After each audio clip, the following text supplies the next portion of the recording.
Hey, sixth grade, it's Mrs. Crosswhite. We are actually going to continue our lesson on endangered animals and the drawing we're going to do for those endangered animals. So I'm going to go through a couple of things that you need to have done by Saturday of this week. So the first thing was the endangered animal information that you should either have completely done already or mostly done. So when you went to the World Wildlife page, which is linked in your Google Slides presentation, you can find this information. If there's some of it you can't find, you can also do a general Google search. So you have to have the name of the species you're doing. You also should probably include the scientific name as well. The population, so the number that are left. This is usually approximate. It's not going to give you an exact number, and that's fine. And its status. Mine is endangered. You could use endangered, critically endangered, and vulnerable. Those were the three statuses you could use. Remember, some animals fall under different categories. The next one is the cause for its status. So why is that animal endangered? Why is it critically endangered? Why is it vulnerable? These are just examples for my animal, which is the blue whale. And then the last thing was 4 fun facts. And I have to reiterate, it's facts, so actual things about your animal. So for example, my animal is the largest mammal on Earth. It's also the loudest animal on Earth, and its heart is the size of a VW Beetle. Also, it uses noises to communicate. This is the first thing you have to have done. If you have this done, awesome. The next part is your sketches. All of this needs to be kept in your sketchbooks, so that way when we return to school, we have it all in one location. So we're not going to be doing a whole lot of projects outside of your sketchbook. So make sure you're keeping this handy.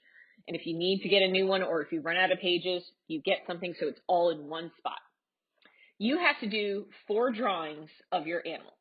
These are your sketches. So at the top of your paper, I want you to go ahead and put endangered animal sketches. Since things have changed, we are actually going to change our medium from paint for this to colored pencil, which we will get instruction on the colored pencil part later. But for now, let's just work on the sketches. So what you're going to do is, and if you've already drawn these out because you got a little bit of a head start in the last class, that's fine. You need 4 views of your animal. I would suggest doing small rectangles on your sketchbook. So these will be the 4 views of the blue whale. Now, you can use a general Google image search. That's fine. If you happen to have a book on the animal or something like that, you can do that also. Now, I want to point something out to you. When you do these drawings later on, they don't all need to be going the same way. So they can be horizontal, they can be vertical. It's up to you. So what I'm going to do is I'm going to pull up views of my blue whale. And I'm going to try to find some interesting things about the blue whale as far as what they appear and how they look. So blue whales are hunted for numerous reasons. And one of the reasons is actually for some of the fat that's on their bodies, their blubber, things like that. Some of you remember the artist we spoke about, Sony, actually emphasized those things that animals were hunted for. So if you can somehow work that in, that would be great, such as teeth, tusks, horns, anything like that. So I'm going to go ahead and start with mine. Now for these are just sketches. They're just an idea of what you want the views to be for your drawings. They don't have to be perfect. They can be a little scribbled. It's okay. So I'm going to have one where the whale's tail fin comes out. And I know I also, and I'll even make a note, so I know that that's what this one is.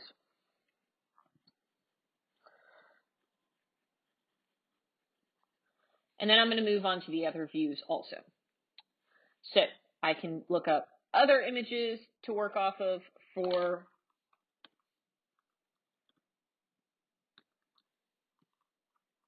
my drawings. Now, sometimes you can get a little bit specific. So let's say I wanted to do one of a blue whale's eye. So I can actually look that up so I get something a little bit more close to what I need. So for example, if I actually want to do one of the blue whale's eyes, I can go ahead and take that time to look that up.